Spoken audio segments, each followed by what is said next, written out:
Welcome Leo to your in-depth monthly forecast for January 2026. I'm going to share with you first of all some of the big themes of the month, then on screen your event chart right at the start of January, which always provides an influential backdrop for the following month. I'll then go through each of the influences in detail to give you a clear picture of what's going to unfold, which you can relate to in terms of your ascendant, sun or moon. I'm astrologer Patrick Arundell and a very warm welcome. If you've yet to subscribe to my channel, we have found that 50% of people who regularly watch my videos are not subscribers. Please do so now and help the channel to continue to thrive. If you have already subscribed, all your views, interactions and comments are truly appreciated. If you've yet to order your personal forecast for the year ahead, you can do so and you'll get 12 full months from when you order it if you order in January. If you order it in December 2025, you'll get the rest of that year 3 and the whole of the following 12 months. You'll also get your life roadmap report, which is truly influential in terms of understanding our life journey. But at the checkout, if you apply the code Astro26, you'll get 50% off. As we come into this month, as ever, the start of each year, the sun is in the part of your chart very much to do with practicalities. So if you're setting those New Year's resolutions, perhaps Leo people have the most intent.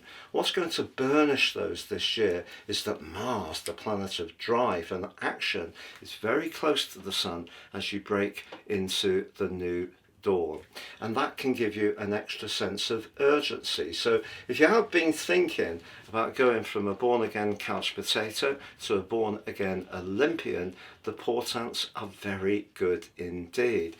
But also Venus is in the mix, and Venus is about relating but also about money. So I think as you come into this new year, you're perhaps wanting to get a little bit more organized, and that doesn't sound very sexy, but be assured as the month goes on, your relationship sector can be lit up in the most magical of ways that can bring huge shifts and huge exciting shifts for you. So please stay with me for that. So on the screen now, Leo, is your event chart at the start of the year.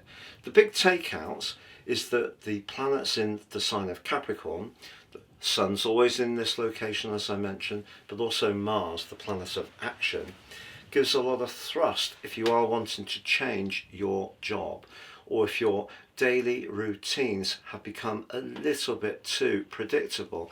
I think what you're wanting to introduce into the mix is more passion and perhaps more creativity, which is coming from Venus. So if you're in a role which may be very worthy, it may pay the bills, but it doesn't really give you that sense of purposefulness in a wider way, you could think again, not just in January, but throughout 2026. But the moon, very important in terms of our emotional considerations, is actually very friendly at the start of this year and forging an important contact with Pluto in your sector of relationships. I think a friend or a group of people are set to become very significant over the next year, and it could be people who in the past may not necessarily have been your cup of tea, but you have been finding over the last couple of years that there's been some complexities, I feel, around some close alliances, involvements, and perhaps even around business or financial matters. And that energy has come from Neptune and Saturn principally, and at the very start of this year, that more creative energy that Venus has asked you to engage with is amplified by Mercury in your fellow fire sign of Sagittarius. But that's checked off by Neptune and also Saturn. Now Mercury ironically moves later on the 1st of January into Capricorn, where it actually really likes to be. It's very crisp there, it analyzes things in a very sharp way. But initially, if you are wanting to show more flamboyance in your approach, you need to think, is it going to be financially workable because of that square with Neptune? Or is it in a romantic or close involvement, are you feeling in some ways kind of hemmed in? So that energy could be something that does show itself throughout 26 as well. If you've yet to watch your deep dive for the year ahead, please see the link beneath this video where you can do so.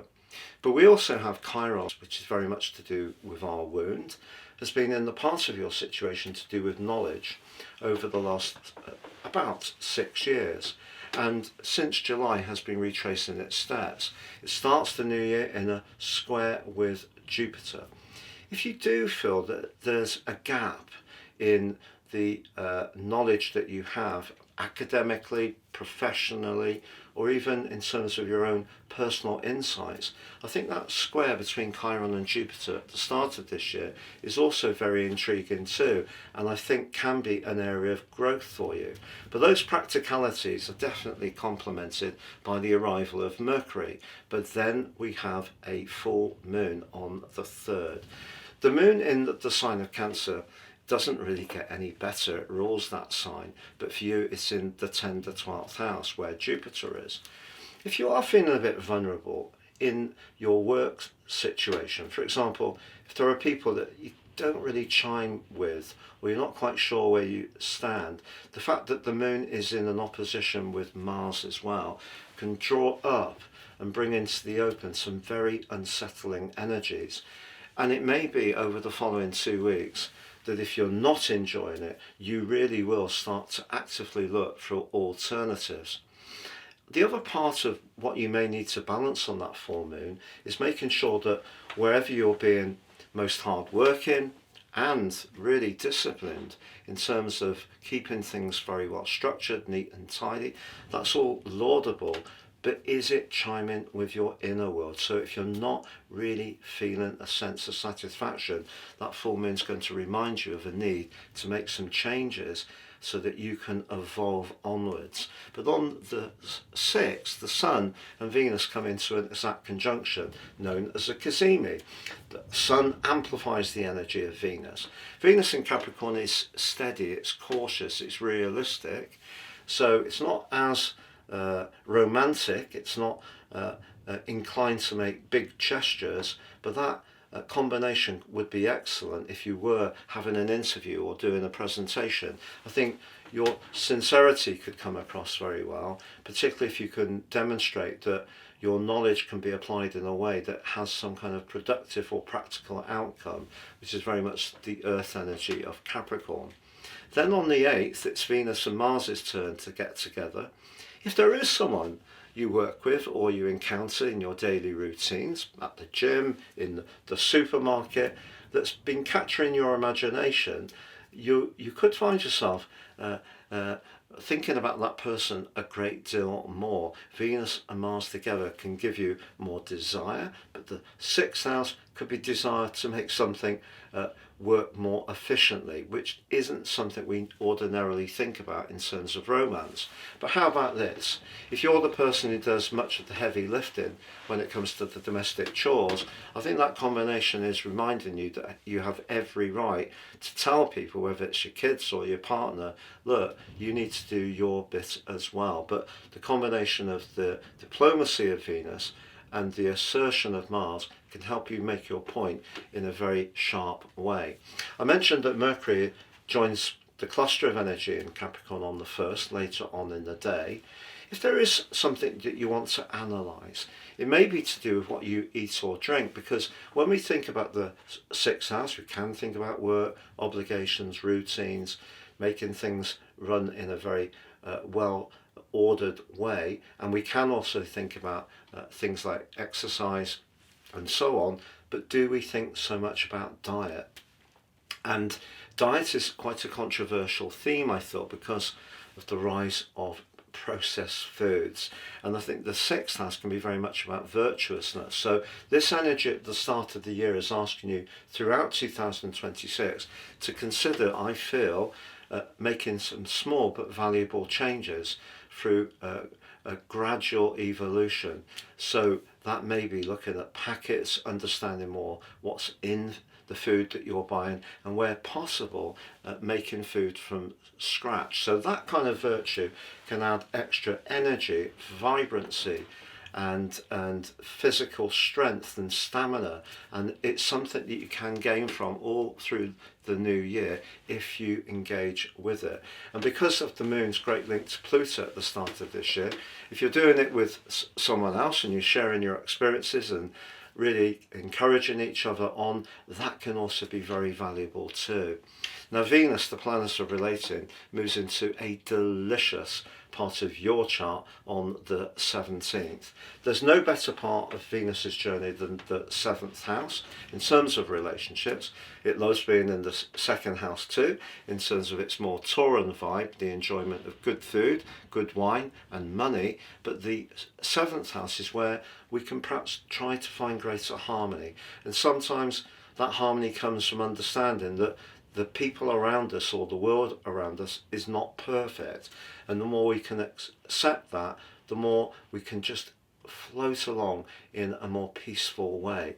But Venus moving into the 7th house can be really good romantically too. So if you're single, I can assure you the last 10 days of this month can be very exciting indeed. The new moon of the 18th can be a glorious opportunity to really start to see the progress shape up in a more tangible way that you set your sights on as you went into 26, because of the great link to Saturn, very much to do with stability, to Neptune, flare, but also Uranus, very much your connection to the wider world. It's possible for some lines there's going to be a reset around your work over the following month. And if you are open to doing something that's very different, but where you can still work hard in demonstrating your talents in a very thorough way, that's the perfect complement.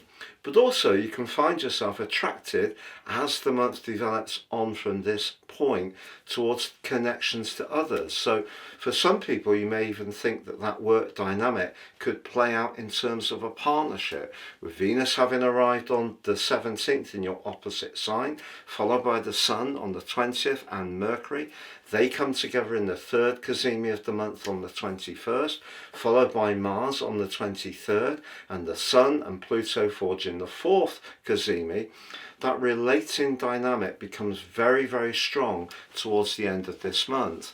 But because Mars is in the mix, as much as Venus can be very much about harmony and diplomacy, Mars can be very much about boundaries, where you want to be more assertive, perhaps even more combative, even more competitive. It doesn't necessarily have to be just about finding a more equitable way of being with people. You need to feel that it's mutual, that it's two-way.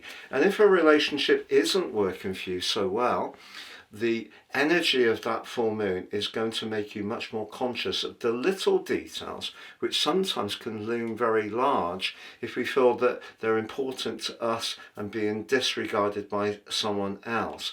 So all that Aquarius energy may for you be at one level about increasing your sense of connection, making some positive alliances, perhaps even meeting someone very special. All of that's possible, but in a pre-existing relationship, if you're not really feeling it, you're going to be a lot bolder about saying what you need and what you want. And that can be very good. And it doesn't have to be only around a romance. It could be in the family. It could be with your children, maybe with a colleague.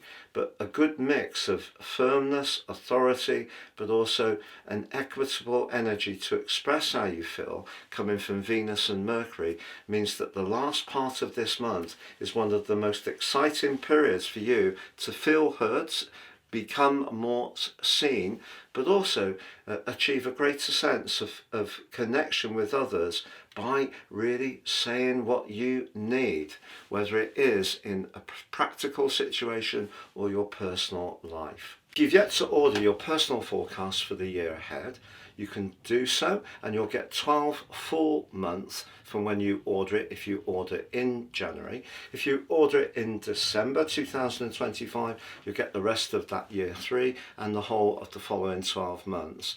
You'll also get your life roadmap report, which is truly influential in terms of understanding our life journey.